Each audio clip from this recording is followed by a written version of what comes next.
Olá, mais uma vez sejam bem-vindos a esse curto e breve vídeo que eu falarei de modo objetivo sobre a estrutura de um TCC. Primeiramente, as pessoas têm uma visão equivocada sobre o TCC e acham que ele é um bicho de sete cabeças.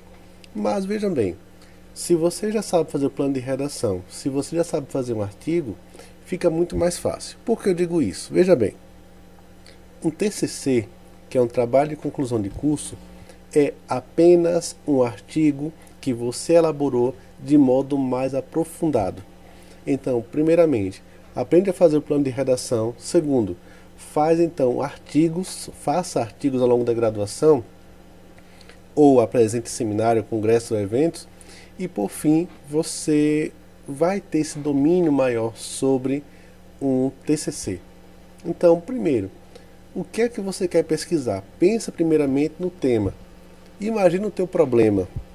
E eu vou te mostrar que isso pode ser feito de modo simplificado sobre qualquer coisa. Eu vou utilizar aqui então o meu TCC da graduação, que foi a graduação em História, e eu fiz esse TCC sobre uma coisa que eu diria simples, mas eu tive que me dedicar, tive que me debruçar sobre isso. E vou te mostrar agora, veja só. Aqui na capa do TCC eu tenho o nome da universidade, o meu nome completo e o título, A Servidão Voluntária, uma análise sobre análise do conceito elaborado por Etienne Laboissy, 1530-1563, no contexto histórico do século XVI e suas respectivas formas de superação. Eita, que negócio mais complicado, né? Eu vou te explicar agora o que é isso. Como é que surgiu esse tema? Olha, veja só. Primeiro, eu comprei um livro chamado Discursos sobre a Servidão Voluntária. O autor, Etienne de Laboissy, que é isso aqui. E eu comecei a ler o livro e gostei muito, muito, muito mesmo. Então eu questionava, peraí, mas se eu fizer um TCC sobre ele? E eu vou te explicar um motivo. Primeiro, o autor ele trabalha uma seguinte indagação: por que as pessoas servem? Por que as pessoas obedecem? Esse autor ele fez o livro no ano 1549, quando ele tinha 18 anos, cara jovem. E aí ele desenvolve uma análise sobre os motivos que levam as pessoas a obedecerem os reis, o governo, o exército, as igrejas, enfim. E aí ele questiona. E ao longo do texto ele apresenta três motivos. Ele fala que as pessoas obedecem por covardia, aliás, por hábito, por covardia e por cumplicidade. E eu fiquei me questionando, mas será que é só por isso que as pessoas obedecem? E ele propõe dois motivos ao longo do livro, que se as pessoas se recusassem a servir, se as pessoas dissessem não vou e praticassem a amizade, ele fala que o governo cairia. Então, o meu trabalho ele surge com a pesquisa, a pergunta: se as pessoas poderiam, de fato, derrubar o governo apenas com a simples ideia de que, se recusando, poderiam derrubar o governo. Se recusando a servir, se recusando a pagar impostos, se isso derrubaria o governo. Primeiro, essa minha pesquisa é uma pesquisa em que eu vou analisar a fundo a obra. E para analisar a obra, eu tive que também entender o contexto em que essa obra surge, entender se, naquele tempo em que o autor fala isso, se seria possível, de fato, derrubar o governo, a monarquia, com essa ideia da recusa. Então, o que eu falo aqui? Ó? Eu analiso o contexto, o conceito de servidão voluntária, que é o conceito que ele fala que toda forma de poder, toda forma de dominação é uma tirania. Analisa aqui o contexto histórico. Então, deixo bem claro que eu quero estudar o contexto histórico do que século? Século XVI. E suas respectivas formas de superação. Beleza, então, como superar a servidão voluntária? Supera através da recusa e da amizade. Então vamos imaginar o conceito. O conceito é que todas as pessoas obedecem, que toda forma de poder, toda forma de dominação, ela é injusta. É uma forma em que você coloca então uma pessoa acima dos outros. Quem é Etienne de La Boétie? Um jovem francês de 18 anos que fez um livro falando sobre essa proposta. O contexto histórico. Nesse século XVI já havia acontecido a Reforma Protestante, já estava encaminhando para o absolutismo, já havia absolutismo na verdade. Os reis eram absolutistas, concentravam o poder nas suas mãos. Isso reflete na obra dele. Outro aspecto desse contexto histórico, o renascimento, o humanismo. Então, as ideias que La Boétie elabora são ideias que estão permeadas de conceitos humanistas, de conceitos do renascimento. E eu tive que estudar tudo isso. Ah, mas foi absurdo, é complicado o negócio desse. Olha, se você não começar, você nunca vai terminar. Então guarda essa frase. Se você não começar a pesquisa, você nunca vai terminá-la. Então o primeiro passo é começar. E foi isso que eu fiz. Então, ao longo do texto, eu me propus investigar sobre... Aqui foi no ano 2017 onde eu defendi. Então, ao longo da obra, eu me propus investigar tudo isso. Para saber a mentalidade do autor, para saber o contexto em que a obra foi feita, em que o livro foi feito, e para saber também se haveria essa superação. Então eu dividi o TCC em 3 etapas, em 3 capítulos. Aqui está a folha de assinatura. Tá? Temos aqui uma citação, uma dedicatória. Aqui na dedicatória os agradecimentos.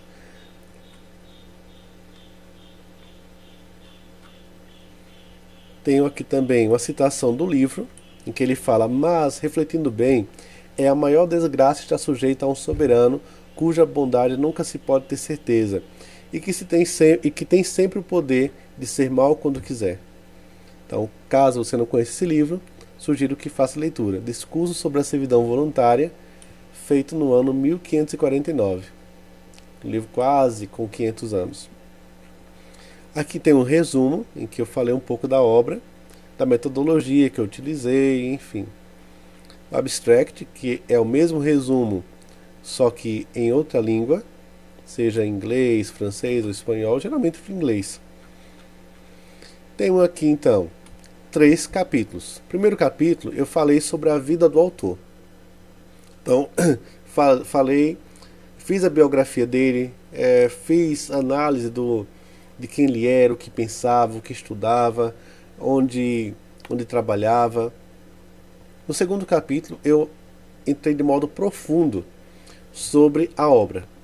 Eu entendi primeiramente, fui entender primeiramente como a obra foi construída, como o texto foi construído, e no segundo tópico, os mecanismos de superação. Se ele fala que era apenas a praticar recusa e amizade, eu tinha que entender primeiro o que ele entendia como se recusar, e o que ele entendia também sobre amizade. O conceito de amizade da época dele, será que era o mesmo de hoje? Então tinha que entender tudo isso. E o terceiro capítulo, a forma de superação. Ou seja, tudo isso aqui eu coloquei no meu plano de redação. Então, primeiro objetivo específico, entender a vida de Etienne de La Boétie. Segundo, compreender os mecanismos de superação e engendramento. Terceiro, analisar como seria possível superar a servidão voluntária. Tudo isso no plano de redação. Infelizmente não tenho mais aqui, eu acho que perdi o arquivo, mas eu lembro que na época eu fiz. E as referências. Então, se você no seu plano de redação fez 3 objetivos específicos, são 3 capítulos do seu trabalho. Se você fez 4, então são 4 capítulos. Mas não adianta você fazer um trabalho muito amplo, porque vai chegar um momento que você vai faltar assunto. Pode ficar só enchendo linguiça. A menos que você tenha muita bibliografia, muita coisa para colocar aí no seu texto. Então vamos lá. No primeiro capítulo eu tem aqui a introdução, em que eu falo sobre o problema, falo sobre as obras que eu utilizei, falo sobre a metodologia, que foi referencial teórico bibliográfico. Eu não tive como ir na França investigar pessoas que descendiam de La Boétie. Haja vista que já fazem 500 anos de construção do livro. Primeiro, começa falando da bibliografia dele. quem ele era, o que ele fazia. Falo também sobre o contexto em que ele viveu, e eu descubro ao longo da pesquisa que, que o Lavoisier ele presenciou uma rebelião no sul da França, e na mesma época ele ficou indignado pela repressão que o rei Henrique II promoveu contra a população. E isso é o que motiva o autor a fazer a sua obra, Discurso sobre Servidão Voluntária. E ele questiona por que as pessoas obedecem os poderosos. Segundo, tenho aqui ainda o capítulo, tá? Primeiro capítulo. Vou falando aqui dessa revolta. Essa revolta que aconteceu no sul da França, em Bordeaux, que era a revolta da Gabelle, ou seja, uma revolta contra o aumento do imposto sobre o sal, em que o rei enviou tropas que encarregaram de demonstrar com violência desproporcional a presença do monarca e que seus súditos lhe deviam obediência. E aí, a partir disso, é que o autor ele desenvolve um livro lindo, maravilhoso, que eu recomendo que você leia. Então, vejam só, essa minha pesquisa, ela começa porque eu li um livro, porque eu gostei daquele livro. E eu fiquei me questionando o que motivou o autor a fazer aquele livro. O que motivou o autor a fazer aquela obra, que é tão interessante. Segundo, eu faço aqui ainda uma análise do estado de natureza em Lavoisier. Primeiro, Lavoisier ele tem uma ideia semelhante às ideias de Thomas Hobbes, John Locke e Rousseau, porque ele antecipa uma ideia que só vai ser efetivada lá no Iluminismo, em que ele fala que existia uma fase em que todo mundo vivia de modo igualitário, todo mundo vivia de modo justo, até que surge então o monarca. Essa mesma ideia nós vemos em Rousseau, vemos em John Locke, vemos em Hobbes, só que cada um com a sua diferença. Se para o Rousseau o estado de natureza era algo bom, para John Locke também tinha uma certa autonomia, para Hobbes era algo prejudicial. Então, o que nós temos aqui é a perspectiva de um autor que viveu cerca de 200 anos antes dos filósofos franceses, e ele já tinha uma ideia semelhante sobre o estado de natureza. Eu recomendo que você leia a obra, que realmente é interessante. Mas aqui, vou avançar um pouquinho mais. Aqui deixa eu falar da bibliografia dele. Ainda falando sobre a noção dele. E aqui eu tive que utilizar Thomas Hobbes, tive que utilizar Rousseau, tive que falar de outros pensadores também, sempre referenciando, sempre utilizando como referência. Lembrando que a base principal da obra, desse TCC, era a obra do Lavoisier. Ainda aqui, isso tudo no primeiro capítulo, viu? Primeiro capítulo, em que eu trabalhei por 22 páginas, cerca de 22 páginas, o primeiro capítulo. Já no segundo capítulo eu falo um pouco sobre a ideia geral do conceito de servidão voluntária. Nesse conceito aqui eu falo sobre os mecanismos que proporcionam a servidão, o que é que causa a servidão, e falo também um pouco sobre o que é que poderia ser feito para, digamos, para superar, né, o conceito e como que ele desenvolve, como que ele é superado. Falo também aqui os aspectos da obra. Lembrando que é um livro pequeno, se você ler, eu acho que deve ter em média 50 a 60 páginas. E ao longo desse capítulo eu vou falando um pouco sobre cada mecanismo que o autor alega ser a forma que leva o conceito a existir na sociedade. Ainda sobre o capítulo 2, os mecanismos de servidão voluntária. Primeiro falei do conceito, segundo os mecanismos. Já nessa parte aqui, ela é um pouquinho mais aprofundada, mas ela encerra e passo para o outro capítulo, capítulo terceiro, em que falo sobre a superação, como superar. Primeiro capítulo, a vida do autor. Segundo, o conceito. Terceiro capítulo, como superar esse conceito, como destruir essa ideia de servidão voluntária. E aqui eu falo sobre a superação do estado de natureza, do estado em si, estado civil, e as relações de servidão voluntária.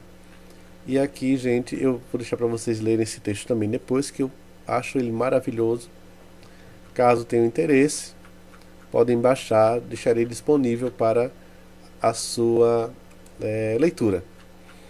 E foi basicamente isso, tá? Foi um trabalho que eu demorei 1 ano e meio pesquisando, mas foi porque realmente eu quis pesquisar esse tema.